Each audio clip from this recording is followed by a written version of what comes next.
5 নম্বৰটো চোৱা কি কৈছে ইন এ ক্লাছ টেষ্ট এটা ক্লাছ টেষ্ট হৈছে কৈছে the sum of Shiuli's marks in mathematics and English is 30 তার মানে দুটা এটা আছিল ইংলিশ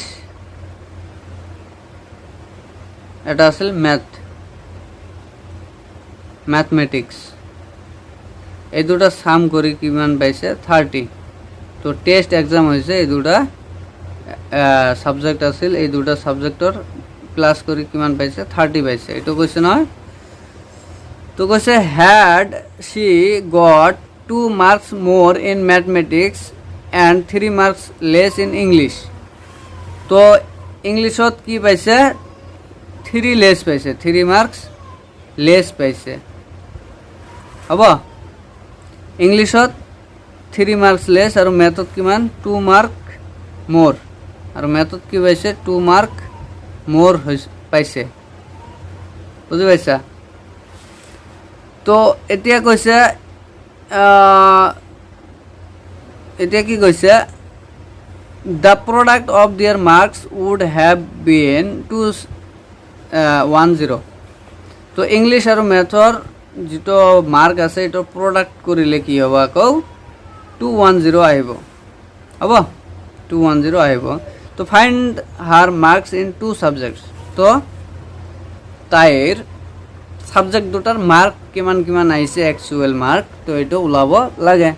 তো এটা আমি কি করিম লেট করিম না জানো যেহেতু অ্যাকচুয়াল মার্ক না জানো তো লেট করিম তো লেট কি হব হার ইংলিশ মার্কস ইংলিশ সাবজেক্টত কি মার্কস আছে এটা লিখা ম্যাথছত কি মান আছে এটা লিখা তো এটা লিখা মার্কস লেট মার্কস ইন কি ম্যাথমেটিক্স লিখা আগত লিখিলে হল ম্যাথমেটিক্স তো B marks in mathematics B X ধরা এটা তো মার্কস ইন ইংলিশত কিমান হব ইংলিশ বি কিমান হব তার মানে ইংলিশ আর ম্যাথত দুটাত মিলি 30 পাইছিল হয় না তো এটা যদি এক্স ধরিছো তো আনটো কিমান হব 30 পৰা x মাইনাস কৰিলে যেটো আহিব এটাই তো এটো কি কৰিম 30 পৰা x মাইনাস কৰো ইংলিশ তো পাম তো এটো কৰি লৈছো হৈছে তো এতিয়া আৰু এটা কথা কৈছে অ্যাকর্ডিং টু কোশ্চেন মতে যাও এতিয়া কৈছে যে এই মার্ক দুটার ম্যাথমেটিক্সত যিমান পাইছে আৰু ইংলিশত যেটো মাৰ্কস পাইছে এটোৰ প্ৰোডাক্ট কৰিলে কিমান হ'ব 216 হ'ব তো এতিয়া কথা হল যে ম্যাথমেটিক্সত কিমান বেশি পাইছিল 2 বেশি পাইছিল তো এইটোর লগত 2 এড করিম তো x প্লাস 2 বুঝি পাইছা তো অ্যাকচুয়ালি এইটো মার্কস পাইছিল তো ইয়ার এইটোর লগত আকৌ 2 বেশি পাইছিল মানে ম্যাথমেটিক্সত 2 মার্কস বেশি পাইছিল তো 2 প্লাস করে দিছো যেটো পাবো তাতকৈ এইটো 2 বেশি পাইছিল আৰু এইটো কি কৈছে প্ৰডাক্টৰ কথা কৈছে নহয় তো এইটো ইনটু ইংলিশত কিমান পাইছিল 30 মাইনাস x আৰু কি কৈছে লেস 3 ইংলিশত 3 কম পাইছিল তো এটা লেস 3 কৰি দিয়া মানে 3 কম হল তো এতিয়া কথা হল যে এই ম্যাথ আৰু ইংলিশৰ প্ৰডাক্ট মানে ইনটু কৰিলে কিমান হ'ব 210 এইটো পাম বুজি পাইছা তো এতিয়া এইটোৰ পৰা ইকুয়েশন বনাই আমি সলিউশন কৰিম x ৰ ভ্যালু উলাই লম তো উলাই ললে তো আমাৰ आंसर আহি গল তো এইটো কি কৰিম সোয়া তো x প্লাস 2 এটো থাকিল এটো সোয়া 30 এর পৰা 3 গলে কিমান হবে 27 তো 27 minus x is equal to 210 তো এটো ইনটু করে দিয়া তো x into 27 x into minus x কিমান হবে মাইনাস x স্কয়ার হবে হল আকৌ প্লাস 2 ইনটু 27 54 হবে কিমান হ'ব 54 আকৌ 2 ইনটু x কিমান হ'ব মাইনাস অর x কিমান হলে 2x হ'ব ইজ ইকুয়াল টু 210 বুজি পাইছা এটা কি কৰা এফালে লৈ আহা তো এটো 27x আছিল মাইনাস x স্কয়ার আছিল প্লাস 54 আছিল মাইনাস 2x আছিল সরি এইটো -210 হ'ব এতিয়া এইফালে 0 তো এতিয়া x স্কয়ার এটাই আছে তো মাইনাসৰ x স্কয়ার এইটো লিখি ললো এতিয়া সোয়া x কত আছে ইয়াত আছে হয় না তো 27x ৰ পৰা দুটা x বাদ দিয়ে তো মাইনাসৰ 25x থাকিল এতিয়া নাম্বাৰ কিহত আছে ইয়াত আছে আৰু ইয়াত আছে তো এটা প্লাসত এটা মাইনাসত তো মাইনাসৰ ডাঙৰটোৰ পৰা বাদ দিয়া তো 210 ৰ পৰা 54 বাদ দিলে কিমান হয় 156 তো মাইনাসৰ 156 থাকিব হয় না ইকুয়াল টু 0 ইকুয়েশনটো বুজি পাইছা তো এতিয়া মাইনাস আছে -1 দিয়ে ইনটু কৰি দিয়া এটো প্লাসত আহি যাব আগৰটো তো এটো প্লাসৰ আহি গল এটো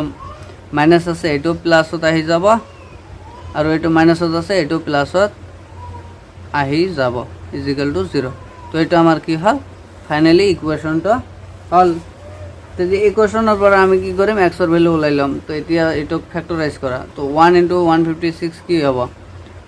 156 এ হ'ব এটো ফ্যাক্টৰাইজ কৰিলে 2 দি দিলে কিমান হ'ব 78 এটো আকৌ 2 দি দিলে কিমান হ'ব 39 হ'ব এটো আকৌ 3 দি দিলে 3 13 jar 39 তো এটা আমাৰ কি হল ফ্যাক্টৰাইজ হল তো এটো x স্কয়াৰ 25 ক এটো কেনেকৈ ললে হ'ব 12 আৰু 13 ললে হল এই যে ইয়াত আছে এটো 12 হল না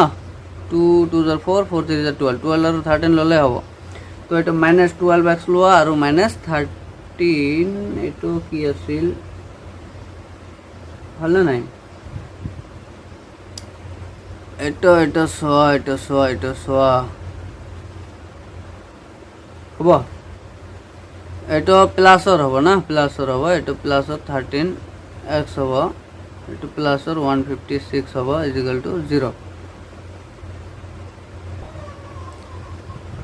তো এটা সোয়া ইয়াত কি আছিল এটা ভুল হৈছে এই 27 ৰ পৰা 2x কলে এটো প্লাসত আহিব না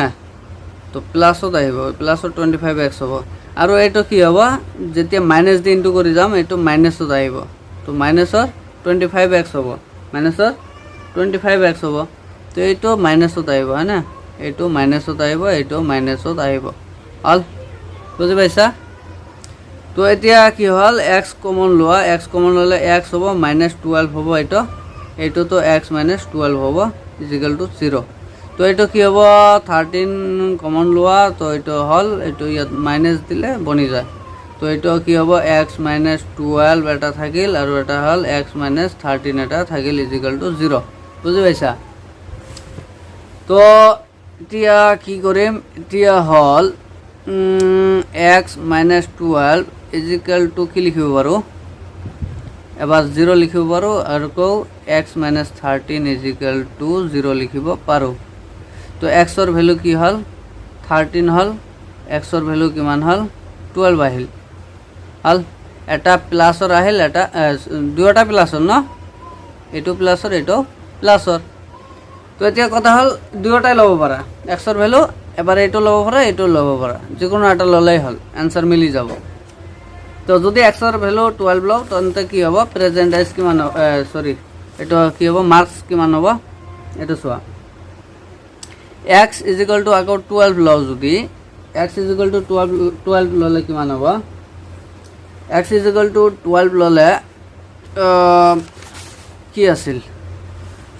ম্যাথমেটিক্সত কিমান আছিল এটো নহয় তো এটো সোয়া তো ম্যাথমেটিক্সত কিমান পাব ম্যাথমেটিক্স x আছিল তো x = 12 হল আৰু ইংলিশত কিমান হ'ব ইংলিশত কি আছিল 30 - x আছিল নহয় 30 - x তো 30 - x ৰ ভ্যালু 12 ন তো এটো কিমান হ'ব 30 ৰ পৰা 12 গলে 30 ৰ পৰা 12 গলে কিমান হ'ব 20 18 হ'ব না 18 হ'ব 30 ৰ পৰা 12 গলে 18 হ'ব তো এটো 18 মাৰ্কস বুজি পাইছা যদি x = 13 লোৱা তেন্তে কি হ'ব এটো 13 হ'ব আৰু এটো 17 হ'ব এটো 17 হ'ব এটো ম্যাথত 13 হ'ব আৰু এইটো 30 পৰা 13 বাদ দিয়া এইটো কি হ'ব 17 হৈ যাব বুজি পাইছা এইটো দিলে হ'ল যিকোনো এটা দি কৰিলে হ'ল দুয়োটা পজিটিভ আছে প্ৰবলেম নাই হ'ব তো এতিয়া 18 আৰু 12 প্লাস কৰিলে 30 পাবা হয় না বুজি পাইছা